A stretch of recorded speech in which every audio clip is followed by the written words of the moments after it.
Welcome to the Jill on Money Show. It is Sunday, January 16th, and we are continuing our weekend of Rocky Mountain questions. So we're only talking to people from Colorado this weekend. All right, there's only 2 questions, so let's not go crazy. But anyway, we don't care where you're from, whether it is from the Rocky Mountain area, whether it's the Pacific Northwest down to Florida and anywhere in between. We'd love to hear from you. We've had people from Hawaii and Alaska. We've had people in Europe join us. That's kind of fun. Because of technology, we can get you on the air with us wherever you are. So maybe you're listening to the pod, you're traveling, or you're doing something, you find yourself in a different location. Don't worry. We'd love to have you. Go to JillOnMoney.com, click the contact button, and we'll do the rest. Today, we are talking to Pete from Colorado about one of my favorite topics. Hello, Pete. How can we help you out? Well, I reached out to you because someone was pitching me an investment option for moving my IRA, and I was like, this just doesn't feel right, and I have read your book, and so I reached out to you and said, what do you think? All right, so tell us a little bit about yourself, and then tell us what's being pitched to you. So, 59, I'm the sole provider for the family, and I'm trying to figure out when I'm going to be able to retire and how comfortably.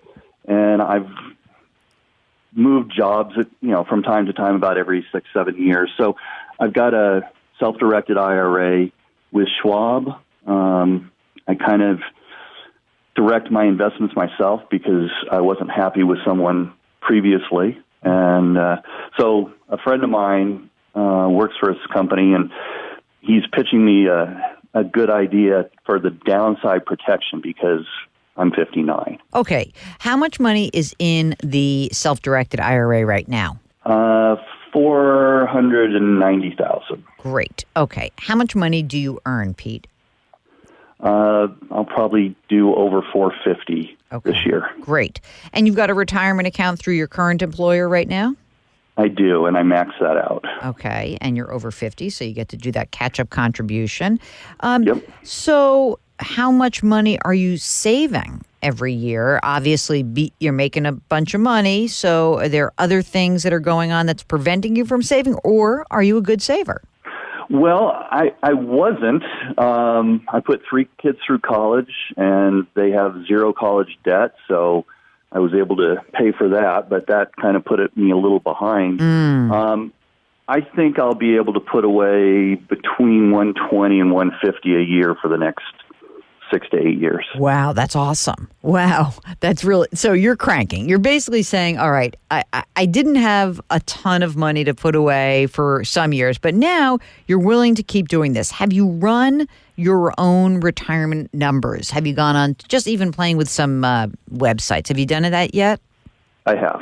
And how does it look? Tell me what's going on. It looks pretty good. I mean, as long as there's not a huge market correction. Wait a minute. I'm not on the hook for that. I can't do the as long as. That's going to happen. But how much longer is it projecting that you would have to work in order for you to reach your retirement goals? I think 67 or 68. Okay, that sounds good. And the kids are fine now, right? Like you're not doing anything to support them at this point? I am not. Oh, thank I God. might have to jump in on one of them who's trying to decide what she wants to do when she grows up. Oh, God, you parents. God bless you. Okay.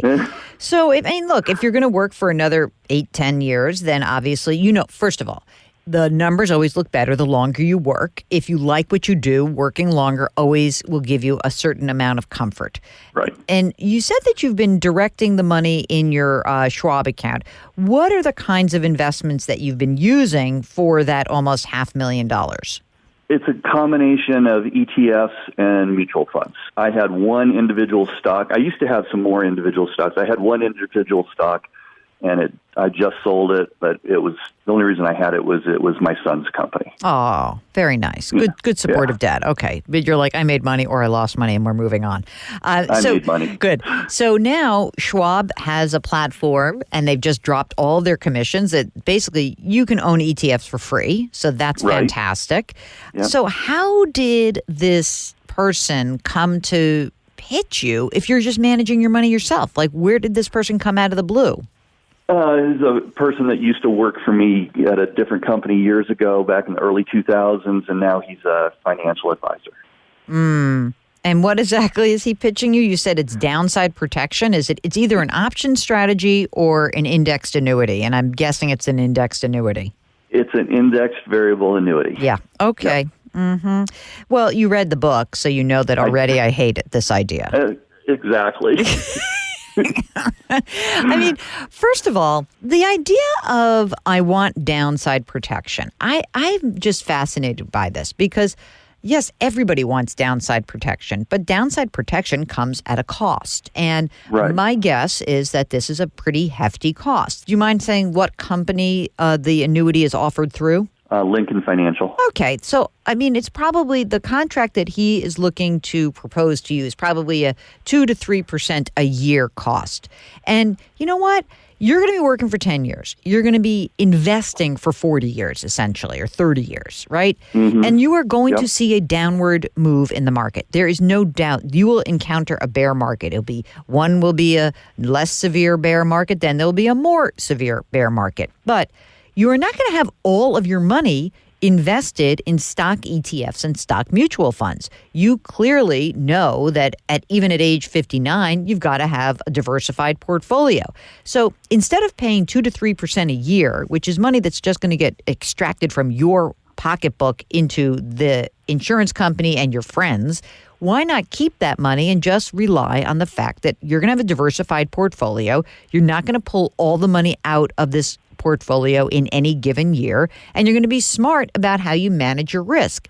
That, to me, is the simple equation. And the idea that the quote-unquote friend or former worker is coming to you, it's sort of patently absurd that these people run around and say, this is what you should do without giving you the alternative. And the alternative for you is like what you're doing right now.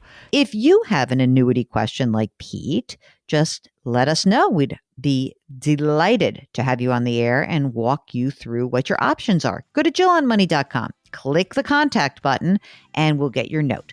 You can subscribe to this podcast. You probably already do, wherever you get your podcasts. Very easy. Check out our sister broadcast. It is called Eye on Money.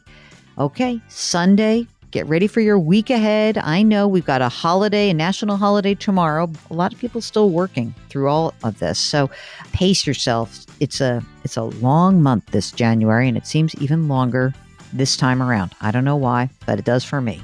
Hope you can do something nice for someone else today. That would really be great for that person. It would be great for you. Grit, growth, grace, a little gratitude wouldn't hurt either. Thank you for listening. We'll talk to you tomorrow.